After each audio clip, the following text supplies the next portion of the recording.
Well, we are done with NACL Finals. I am here with the owner of the winning team, a man who I've heard described as Toast. That's his handle, I guess. I don't know. Of course, this coverage brought to you by Alienware. So, is it disguised gaming, disguised esports, DSG, just disguised? What is it? Oh, the team name? Yes. It's just disguised. Okay. Yeah.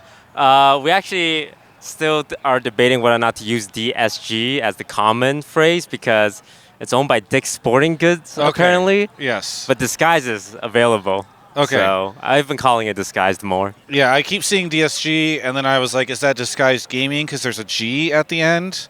Nah, it's just because there's a G. I just Disguised. wanted something channable. Okay. And DIS didn't really work. Yeah. DIS, but DSG worked really well. Yes. Okay. Well, I'm glad we figured it out for everybody who's tuning in for the first time. All right. So talk to me a little bit about why you decided to do all of this, because the only thing I've seen is like I'm in a bunch of Discords with esports people, and every time you make a tweet being like, I'm losing so much money. How do you make money? Wow, look at all the money I lost.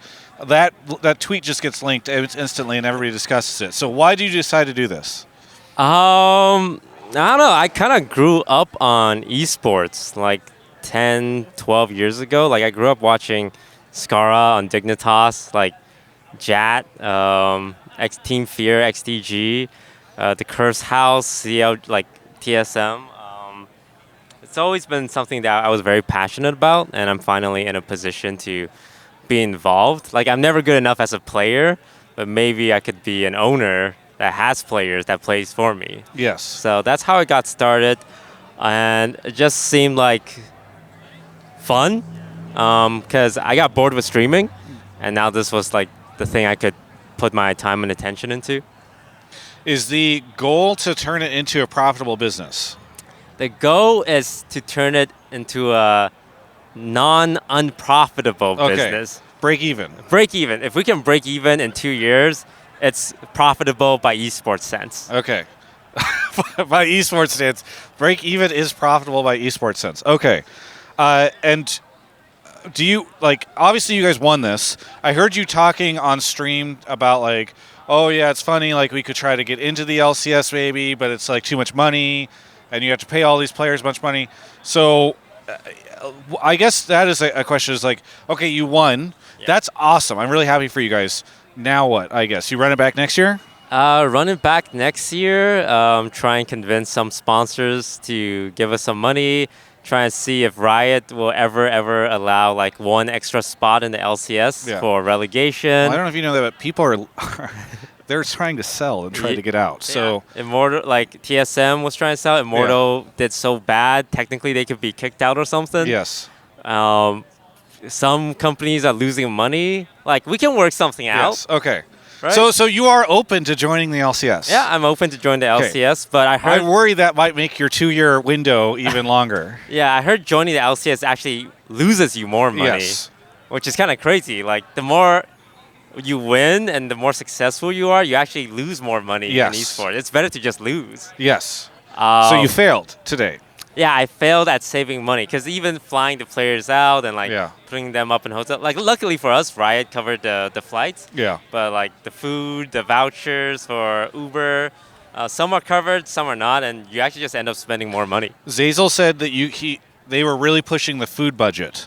I don't know if you were involved in this at all. I'm in the Discord and I just see them talk about. It's like, do you think this is covered? Like, what if we ordered something at like 1 a.m.? Is that the dinner budget? I just told them like, just order whatever you want. Just don't order lobster or anything. Yeah.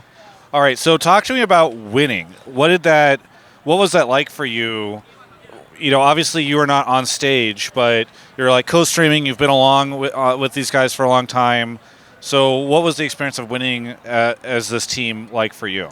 Winning always feels great. It makes me very happy, but it comes from the sense that now these players have more opportunities for them. Like they achieve something they've been setting their mind to for like a year now. Just really proud and happy for them. For us, like it's good for the brand, obviously winning, but like you said, does it actually change anything? Does it actually get you anything? And the answer is like right now, not really. But you can turn that into something. Like you can turn it into a good video and a good video could get more eyeballs and get more interest in League of Legends. And I know League is on the downturn right now, but if League is hyped over the next couple of years, it's like in 8 years' time, when these 14-year-olds watching this video, watching these games grow up, like you're kind of reinvesting. It's like planting seeds for the future. Yeah. So I'm very happy with winning, not because of the winning itself, but what it could mean for the future. Yeah, that's really nice to hear. I interviewed somebody earlier today who said they received an offer of sponsorship from you to compete in an upcoming event in December. There's a TFT event happening, and this person said that you offered to make them DSG Scara or Disguise Scara. So, how much are you expanding? Because I know you did something in Valorant. Where's the brand going? Definitely into all the Riot games except Legends of Runeterra. My apologies. Like I'm the card game player, and I look at Legends of Runeterra. It's like they made their monetization too fair. It doesn't give you that dopamine when you get like cool cards, because it's like, oh, well, I can get that because the way you acquire cards in that is too good to the players, which is bad for the players. Gotcha. But yeah, TFT. The way TFT works, it's weird because it's kind of like a poker game. Like there's luck involved, but there's also skill, and there's no team aspect. So it really does not make sense to have like the DSG team in TFT. But if it's for events, one-off events in December, it's like, yeah, you can. I'm gonna call myself DSG Toast, DSG Scara, and we're gonna try and find like maybe a serious competitive DSG player for that. Project L's coming out, maybe CS:GO 2. But in all of this, we're gonna try and aim to spend like 2,000, maybe 3,000 bucks at most. It's like flight and hotel type deal. Yeah, and enough money so that you can pay for groceries. Yes. Yeah. That's cool. Okay, so why not other scenes? Only Riot Games stuff. When I read online, everybody says Riot Games is a terrible company that does terrible things with their esports. I know. I just grew up playing Riot games. I always wanted to work at Riot. Applied for a game design intern job. Made it to the 3rd round interview and got rejected. Yeah.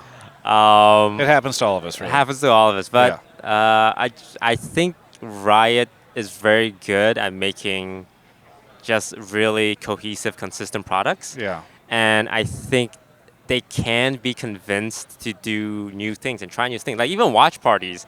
In the first like 6 years of League of Legends, the idea of watch party was so like anti what they thought was good for the scene. Yeah. But with Valorant kind of showing, wait, it's actually a net positive for everyone. Like Riot can learn from this, and it's more of a working together than demanding things. So I don't know, it's just been good. And I do want to get into other titles. Apex Legends with EA or Rainbow Six. But Riot is just, I don't know. I understand Riot because I've been in the scene for so long.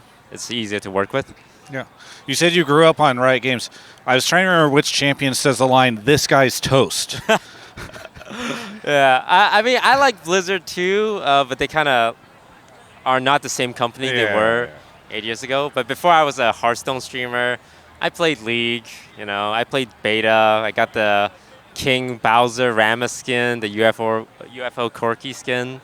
And yeah, it's crazy seeing them, how far they've come. Yeah, that's great. All right, anything you want to say to any of the fans out there who might have tuned in? Maybe they're not currently a DS or Disguised fan. I'm trying to say Disguised instead of DSG now that you've said it's not sure it's DSG. Anything you want to say to anybody out there? Just thank you for the support. Really appreciate it. Anyone who subs to our Patreon for $5 a month, you guys are literally funding our NACL budget, to be honest with you. And of course, thank you to Alienware for sponsoring today's video. Check out their new X16 laptop. That's the one I brought with me on a travel trip recently. And I was able to stream from it, no problem. So big shout out to Alienware. Yeah, we got to make more videos together. Anyway, thank you so much for the interview. Everyone else, you can check out the rest of my coverage of all things NACL, LCS, and more right here on my YouTube channel. Hey everyone, hopefully you've been enjoying our coverage of the LCS season here from the LCS Studios. I guess it's called the Riot Games Studios now. Either way, we've been having a great time providing you high quality interviews. Hopefully you've been enjoying them.